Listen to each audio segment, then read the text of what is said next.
ونستغفره ونؤمن به ونتوكل عليه ونعوذ بالله من شرور أنفسنا ومن سيئات أعمالنا من يهده الله فلا مضل له ومن يضلله فلا هادي له ونشهد أن لا إله إلا الله وحده لا شريك له ونشهد أن سيدنا ومولانا محمدا عبده ورسوله وصلى الله تعالى عليه وعلى آله وأصحابه وبارك وسلم تسليما كثيرا أما بعد فأعوذ بالله من الشيطان الرجيم بسم الله الرحمن الرحيم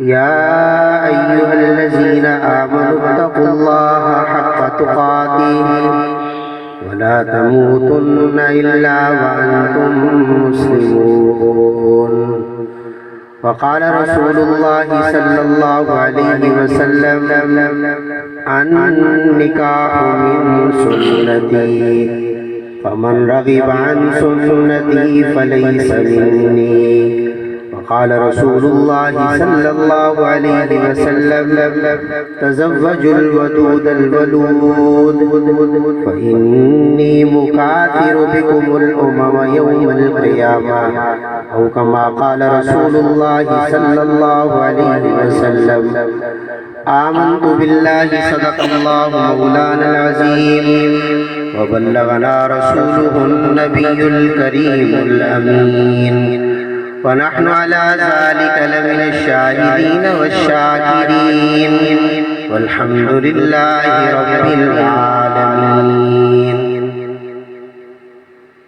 انتہائی واجب الاحترام محترم بزرگوں، بھائیوں، دوستوں، آج ہم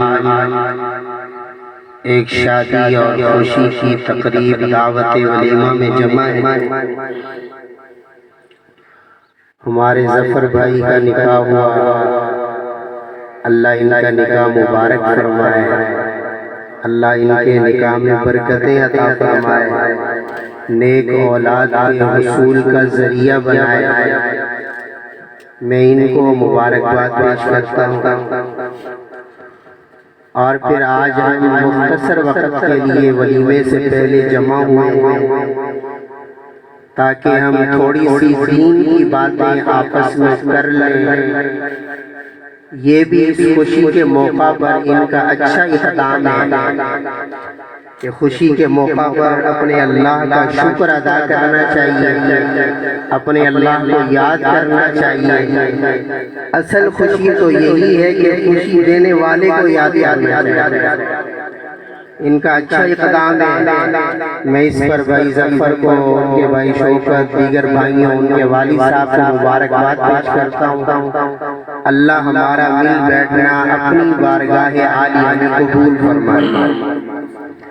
ہمارے حضرت مولانا محمد سفیان صاحب دامت برکاتہم نے بہت ساری باتیں آپ سے فرما دی ہیں.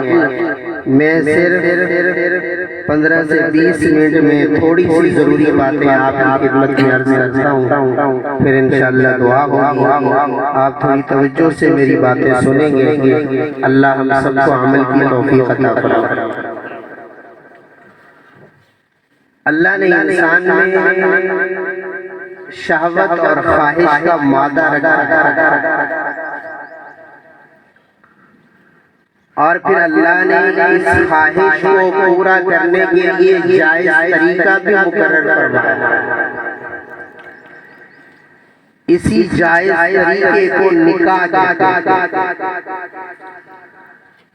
اس لیے اللہ فرماتے ہیں ہم نے نکاح کو تمہارے لیے سکون کا ذریعہ بنایا. نکاح شوہر اور بیوی کے لیے سکون کا ذریعہ ہے. دونوں کے لیے اطمینان کا ذریعہ ہے۔ اور اللہ نے اس نعمت کا تذکرہ بھی قرآن کریم میں فرمایا کہ ہم نے تمہارے لیے سکون کا ذریعہ بھی بنایا، وَجَعَلَ بَيْنَكُمْ مَوَدَّةً وَرَحْمَةً، اور ہم نے نکاح کے ذریعے تمہارے اندر محبت کو بھی پیدا فرمایا اور رحمت کو بھی پیدا فرمایا۔ مفسرین فرماتے ہیں جب جوانی ہوتی ہے تو شوہر اور بیوی میں محبت کا تعلق ہوتا ہے، اور جب بڑھاپا آ جاتا ہے تو پھر رحمت کا تعلق ہوتا ہے، پھر ایک دوسرے پر ترس اور رحم دلی کا تعلق ہوتا ہے۔ تو اللہ نے انسان کی اس خواہش کو جائز طریقے پر پورا کرنے کے لیے نکاح کو مقرر فرمایا۔ نکاح عبادت ہے، اور نکاح شوہر بیوی کے لیے سکون کا ذریعہ ہے، اور اسی طرح نکاح انسان کی عزت کی حفاظت کا ذریعہ ہے۔ سب سے قیمتی چیز جو انسان کے پاس ہے ایمان کے بعد، قیمتی چیزوں میں ایک بڑی قیمتی چیز یہ ہے کہ وہ اپنی عزت کی حفاظت کرے۔ تو نکاح آدمی کی عزت کی حفاظت کا ذریعہ ہے۔ اس لیے نبی کریم صلی اللہ علیہ وسلم نے فرمایا، یا معاشر الشباب، اے نوجوانوں کی جماعت، جو تم میں سے نکاح کی طاقت رکھتے ہوں تو ان کو چاہیے وہ نکاح کر لیں، فَإِنَّهُ أَغَضُّ لِلْبَصَرِ وَأَحْسَنُ لِلْفَرْجِ، نکاح سے تمہاری عزت بھی محفوظ ہوگی، نکاح سے تمہاری نگاہ بھی جھک جائے گی۔ جب تمہارا نکاح ہو جائے گا تو تمہاری نگاہ کسی غیر محرم عورت پر نہیں پڑے گی۔ اور اگر فرمایا ابھی نکاح کی طاقت نہیں ہے، مالی کمزوری ہے، مناسب رشتہ نہیں ہے، اور شہوت اور خواہش کا زور ہے، پھر ہمارا دین کہتا ہے پھر روزے رکھ لو۔ روزہ رکھنے سے انسان کی خواہش کنٹرول میں آ جاتی ہے۔ تو یہ نکاح انسان کی عزت کی حفاظت کا ذریعہ ہے۔ اور ایک حدیث میں میرے نبی صلی اللہ علیہ وسلم نے فرمایا، جو بندہ دنیا میں مجھے دو چیزوں کی ضمانت دے دے، میں محمد اسے جنت کی ضمانت دیتا ہوں۔ ایک چیز زبان ہے، آپ نے فرمایا جو شخص مجھے زبان کی ضمانت دے دے کہ زبان کو غلط استعمال نہیں کرے گا۔ آج ہماری زبانیں غلط استعمال ہوتی ہیں، آج ہم اپنی زبانوں سے گالیاں دیتے ہیں، غیبتیں کرتے ہیں، کسی کی برائی بیان کرتے ہیں، کسی کو برا بھلا کہتے ہیں۔ میرے نبی نے ساری زندگی کبھی کسی کو گالی نہیں دی، میرے نبی نے ساری زندگی کبھی زبان سے فحش اور غلط بات نہیں نکالی، میرے نبی نے کبھی کسی کی غیبت نہیں کی۔ اور ہماری زبانیں، یہ زبان تو اس لیے تھی کہ اللہ کے قرآن کی تلاوت ہو، یہ زبان تو اس لیے تھی کہ اس سے اللہ کا ذکر ہو، یہ زبان تو اس لیے تھی کہ اس سے اچھے بول بولے جائیں، لیکن آج ہماری زبانیں غلط استعمال ہو رہی ہیں، اور ہماری زبانوں سے گالیاں، غیبتیں اور پتہ نہیں کیا کیا نکلتا رہتا ہے۔ تو میرے نبی نے فرمایا جو مجھے اس زبان کی ضمانت دے دے کہ زبان کو غلط استعمال نہیں کرے گا، اور دوسرا شرمگاہ کی ضمانت دے دے کہ شرمگاہ کو غلط استعمال نہیں کرے گا، حضور نے فرمایا جو مجھے زبان اور شرمگاہ کی حفاظت کی ضمانت دے دے، اضمن لہ الجنہ، میں محمد اسے دنیا میں جنت کی ضمانت دے دوں۔ اس لیے نکاح انسان کی عزت کی حفاظت کا ذریعہ ہے۔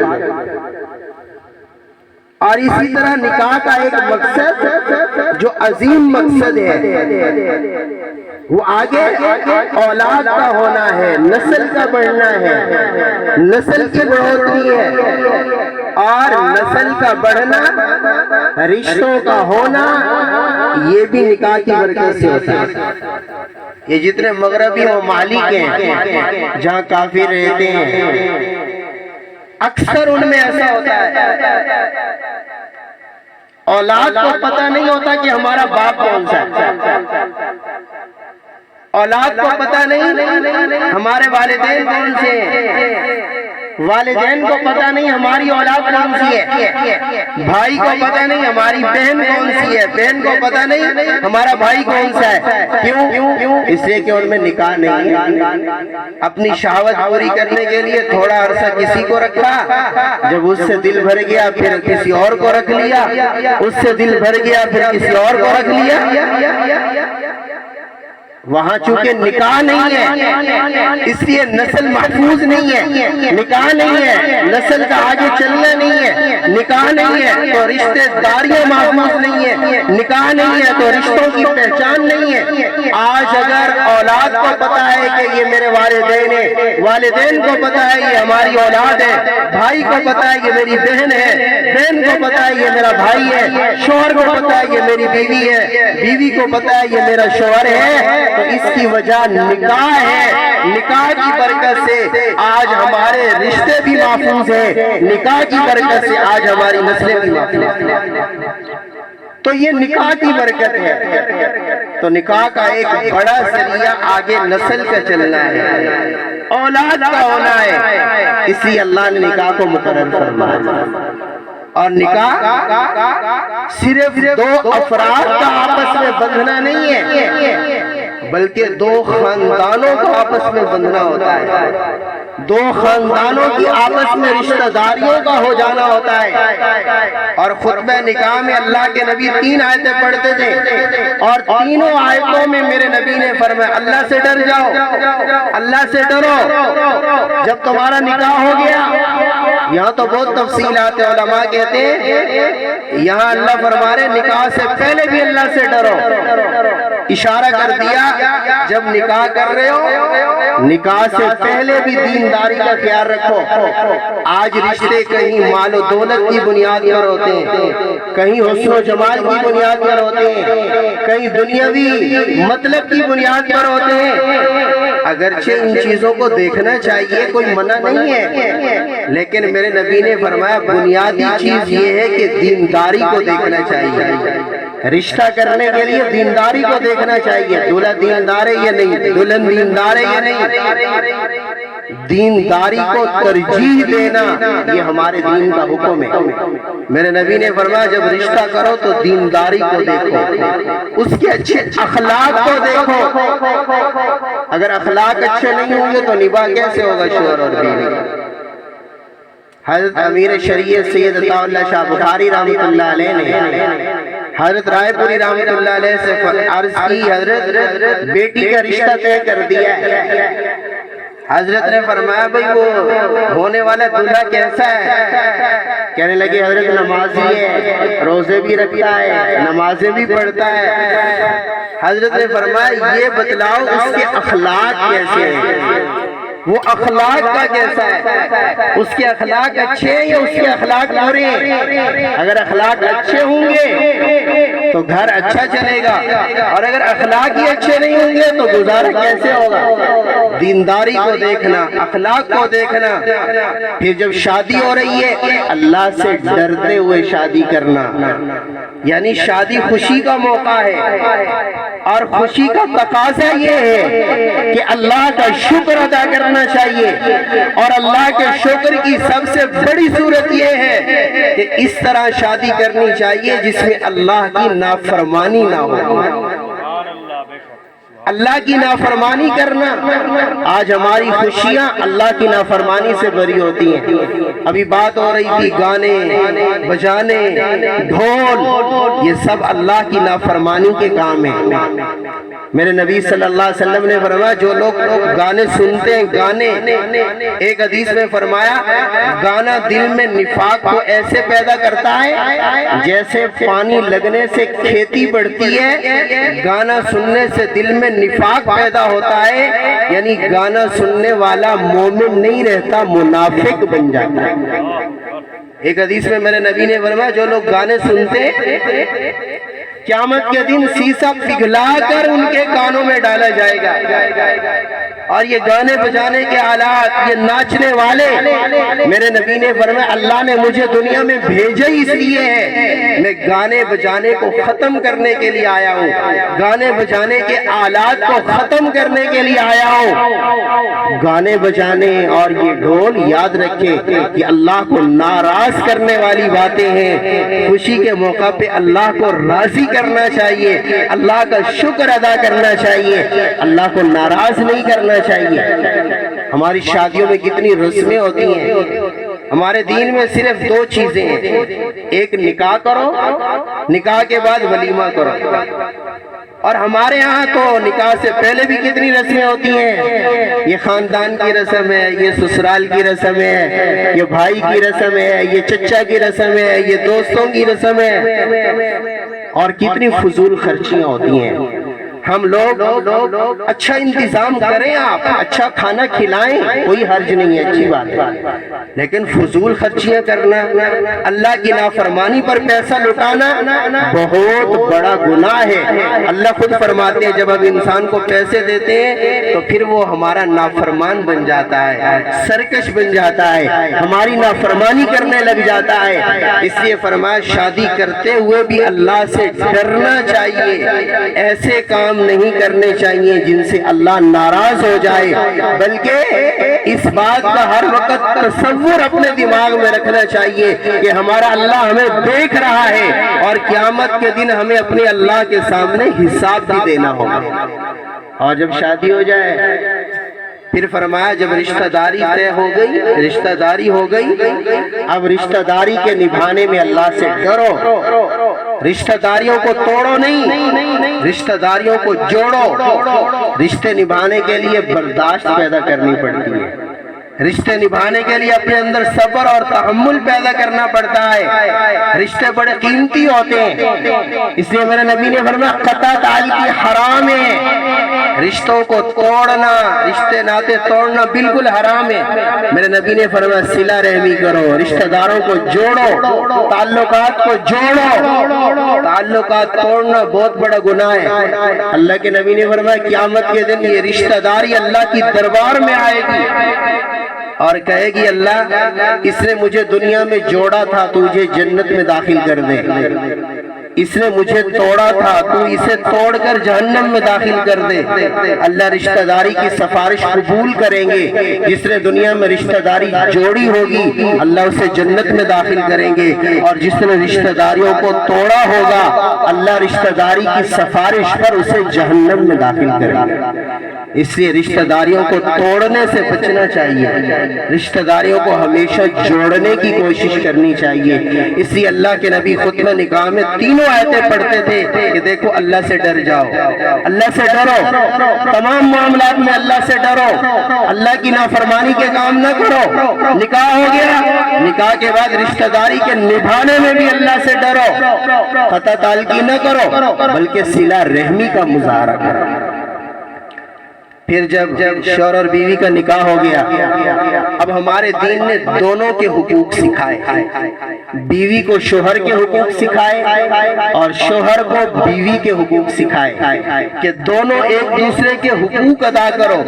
جب دونوں ایک دوسرے کے حقوق ادا کرو گے تمہاری زندگی سکون کی بن جائے گی، گویا دنیا میں تمہاری زندگی جنت بن جائے گی۔ ایک مثال دے کے ختم کرتا ہوں۔ حدیث پاک میں آتا ہے ایک صحابی اللہ کے نبی کے پاس آئے، یا رسول اللہ صلی اللہ علیہ وسلم میرا اونٹ پاگل ہو گیا ہے، اونٹ بپھر گیا ہے۔ ویسے اونٹ کی تخلیق باقی جانوروں سے الگ ہے، اللہ فرماتے ہیں افلا ينظرون الى الابل كيف خلقت، اونٹ کو دیکھو کیسے پیدا کیا گیا ہے۔ عام جانور پہ اوپر چڑھنا پڑتا ہے، یہ بیٹھ جاتا ہے، اس کے اوپر آدمی چڑھ جائے، چھوٹا بچہ بھی اس کو لے جائے، لیکن جب یہ بپھر جائے تو پھر کسی کے قابو میں نہیں آتا۔ ایک صحابی کا اونٹ پاگل ہو گیا، اس نے مسجد نبی کے ساتھ چار دیواری تھی کچی باغ کی، اس میں اونٹ کو بند کیا۔ اللہ کے نبی کے پاس آئے، یا رسول اللہ صلی اللہ علیہ وسلم میرا اونٹ پاگل ہو گیا۔ اللہ کے نبی اٹھ پڑے، اس کے ساتھ چل پڑے۔ صحابہ کہتے ہیں ہم تھوڑے سے پریشان ہو گئے کہ جب اونٹ پاگل ہو جائے تو پھر کسی کے قابو میں نہیں آتا، اللہ کے نبی جا رہے ہیں کہیں نقصان نہ ہو جائے۔ اللہ کے نبی چل پڑے، میری طرف توجہ کرے، اللہ کے نبی جب وہاں پر پہنچے، اس چار دیواری کا دروازہ کھولا گیا، اللہ کے نبی جب پہنچے تو اونٹ دوسری جانب تھا۔ جب اونٹ نے میرے نبی کو دیکھا تو اونٹ دوڑتا ہوا آیا اور اپنی گردن حضور کے قدموں میں ڈال دی۔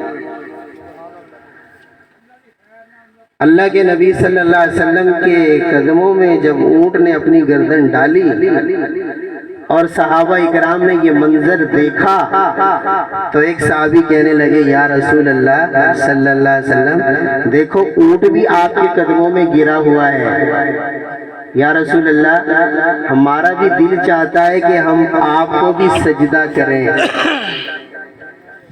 میرے نبی نے فرمایا صلی اللہ علیہ وسلم، فرمایا نہیں، مجھے سجدہ کرنے کی اجازت نہیں۔ فرمایا سجدہ صرف اللہ کو جائز ہے، اللہ کے سوا کسی کے سامنے سجدہ جائز نہیں۔ عبادت کا سجدہ تو کسی نبی کی شریعت میں جائز نہیں تھا، تعظیم کا سجدہ بعض نبیوں کی شریعت میں جائز تھا، لیکن فرمایا میری شریعت میں جائز نہیں۔ آپ نے فرمایا نہیں، یہ سجدہ کرنا جائز نہیں ہے۔ پھر آپ نے ایک جملہ ارشاد فرمایا، اور اگر بیوی اسی بات کو ساری زندگی اپنے سامنے رکھے تو وہ ہمیشہ شوہر کی فرما بردار رہے گی۔ میرے نبی نے فرمایا، میرے صحابی، مجھے سجدہ کرنا جائز نہیں، اگر اللہ کے سوا کسی اور کو سجدہ کرنا جائز ہوتا میں بیوی کو کہتا وہ اپنے شوہر کو سجدہ کرے۔ کیوں؟ اس لیے کہ شوہر کا مقام اتنا اونچا ہے، اللہ نے شوہر کو درجہ اتنا اونچا دیا ہے کہ اگر اللہ کے سوا کسی کو سجدہ جائز ہوتا میں بیوی کو کہتا کہ وہ اپنے شوہر کو سجدہ کرے۔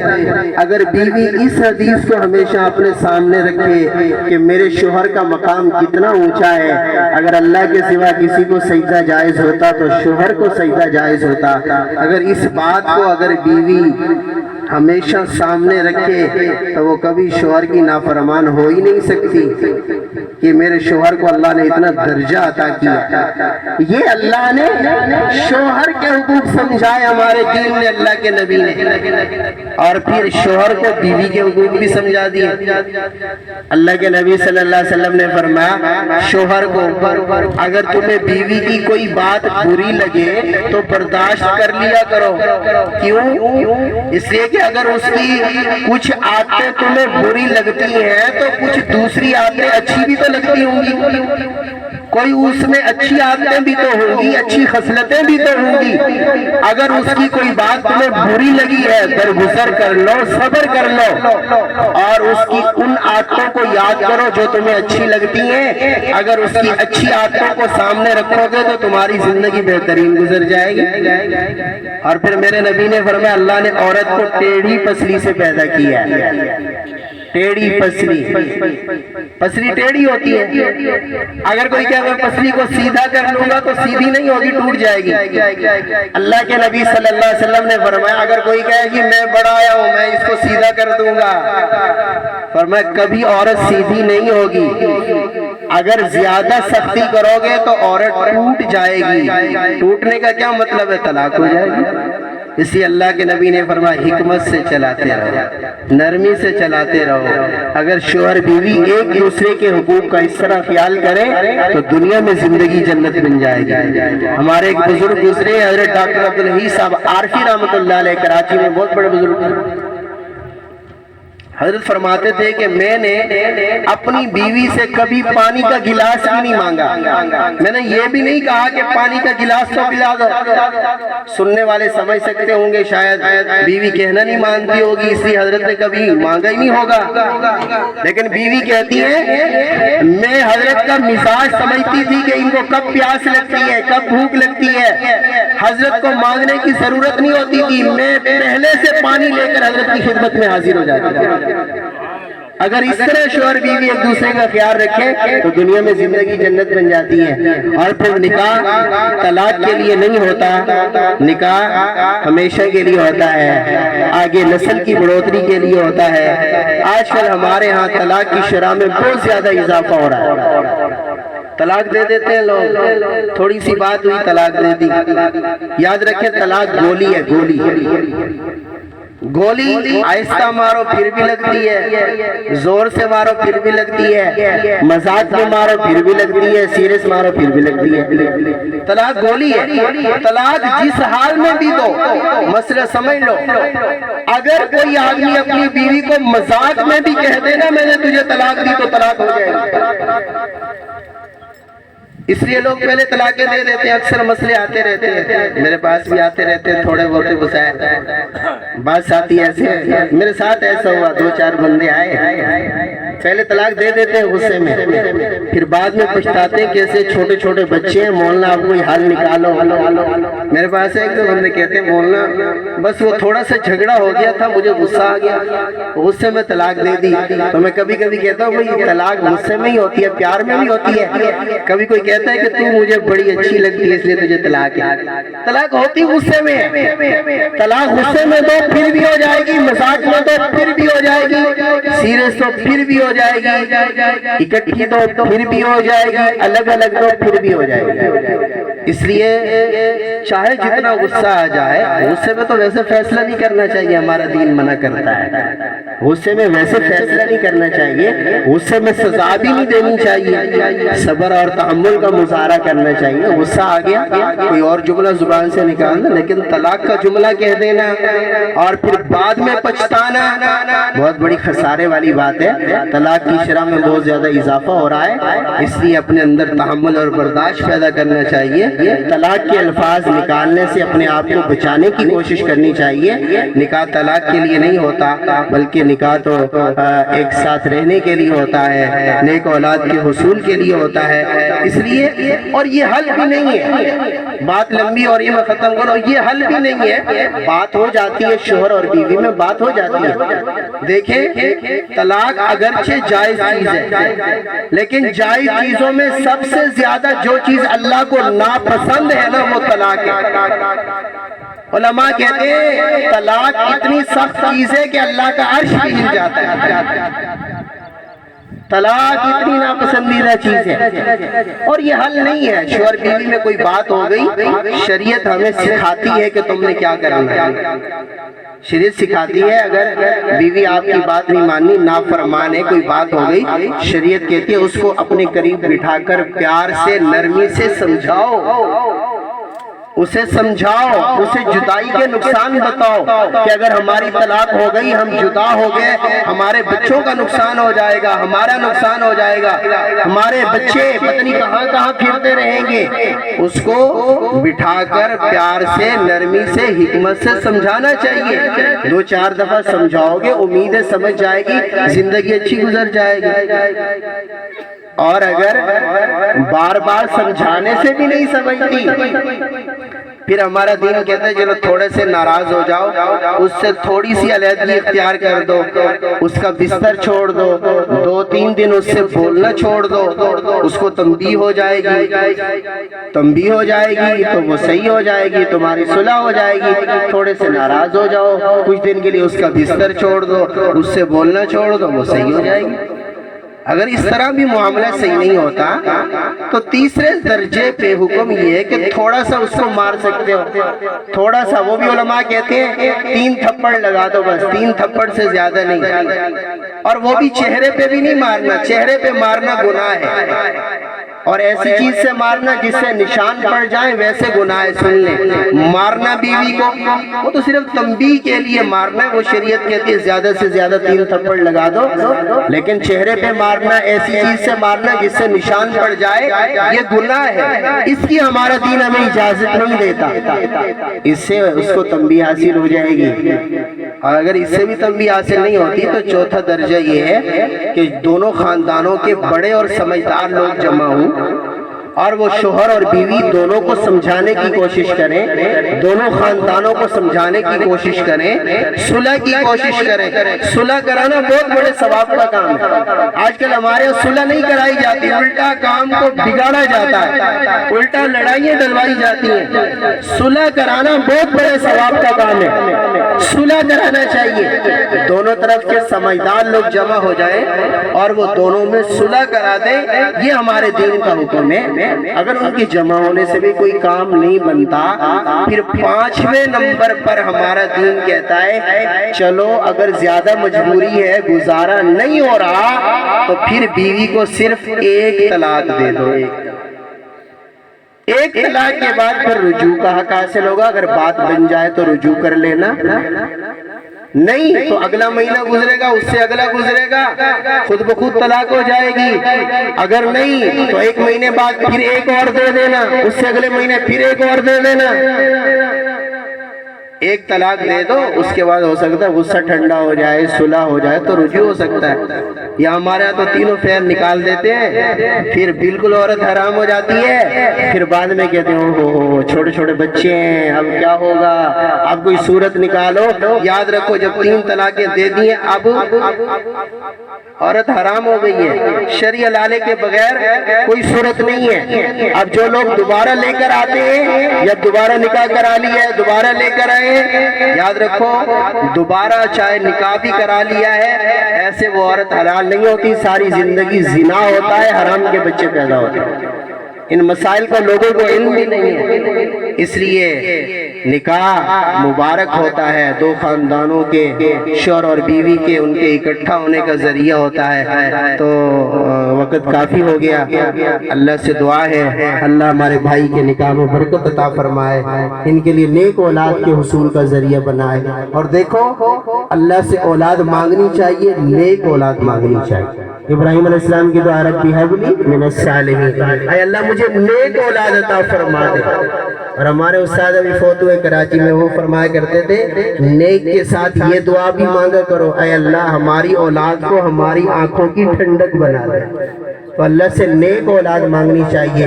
جب اولاد پیدا ہو جائے تو پھر اولاد کے حقوق ادا کرنے چاہیے، علماء سے پوچھ کر اولاد کے حقوق ادا کرنے چاہیے۔ جب ہم اولاد کے حقوق ادا کریں گے، اولاد بھی ہماری فرما بردار بنے گی۔ اگر ہم اولاد کے حقوق ادا نہیں کریں گے تو اولاد ہماری فرما بردار کہاں سے بنے گی؟ تو مسائل اور باتیں بہت ساری ہیں، ایک مجلس میں ساری باتیں عرض نہیں کی جا سکتی۔ عرض یہی ہے علماء سے جڑ جائیں، خوشی کا موقع ہو، غمی کا موقع ہو، علماء سے پوچھیں ہم نے خوشی کس طرح کرنی ہے اور ہم نے غمی کس طرح کرنی ہے۔ علماء سے پوچھ کر شادی بھی کریں، علماء سے پوچھ کر غمی بھی کریں، اور دنیا میں رسومات اور بدعات سے بچیں، حضور صلی اللہ علیہ وسلم کی سنت پر چلنے کی کوشش کریں۔ آخر ہم مسلمان ہیں، حضور ہمارے نبی ہیں، ہم دعویٰ بھی کرتے ہیں کہ ہم حضور کے غلام ہیں، ہمیں حضور سے بڑی محبت ہے، حضور ہمارے نبی ہیں، لیکن ہم اپنی زندگیوں میں دیکھیں کیا ہماری زندگیاں حضور کے طریقے کے مطابق ہیں؟ ہماری خوشیاں اور غمیاں حضور کے طریقے کے مطابق ہیں؟ اگر ہیں تو اللہ کا شکر ادا کرنا چاہیے، اور اگر نہیں ہے تو پھر ہمیں اپنی زندگی نبی علیہ السلام کی سنت کے مطابق گزارنے کی کوشش کرنی چاہیے۔ اور میرے نبی نے فرمایا ایک وقت آئے گا میری سنتیں مٹ جائیں گی، بدعات رسومات پھیل جائیں گی، لیکن آپ نے فرمایا سنت پر عمل کرنا مشکل ہوگا، ہے بھی ایسے۔ اب اگر کوئی سنت پر عمل کرنے کی کوشش کرتا ہے نا، لوگ باتیں بھی کرتے ہیں، لیکن ہمیں لوگوں کی باتوں کی پرواہ نہیں ہے، ہم نے اپنے اللہ کو راضی کرنا ہے۔ دنیا چاہے جو باتیں کرتی ہے کرتی رہے، لوگوں نے تو نبیوں کو بھی معاف نہیں کیا، نبی کے صحابہ کو بھی معاف نہیں کیا۔ آپ نے فرمایا ایک وقت آئے گا سنت پر چلنا مشکل ہوگا، لیکن فرمایا اس فتنے اور فساد کے دور میں جو میری ایک سنت کو زندہ کرے گا، میرا اللہ اسے 100 شہیدوں کا ثواب عطا فرمائے۔ دوسری حدیث میں میرے نبی نے فرمایا من احب سنتی فقد احبنی، جس نے میری سنت سے پیار کیا اس نے مجھ سے پیار کیا، اور جس نے مجھ سے پیار کیا وہ جنت میں میرے ساتھ ہوگا۔ اللہ پاک اس نکاح میں برکت عطا فرمائے، اس ولیمے کو قبول فرمائے، جو کام اس نکاح اور شادی میں اچھے ہوئے اللہ قبول فرمائے، جو کمی کوتاہی ہوئی اللہ اپنے فضل سے معاف فرمائے، اللہ ہمارا بیٹھنا اپنی بارگاہ عالیہ میں قبول فرمائے۔ وآخر دعوانا الحمدللہ۔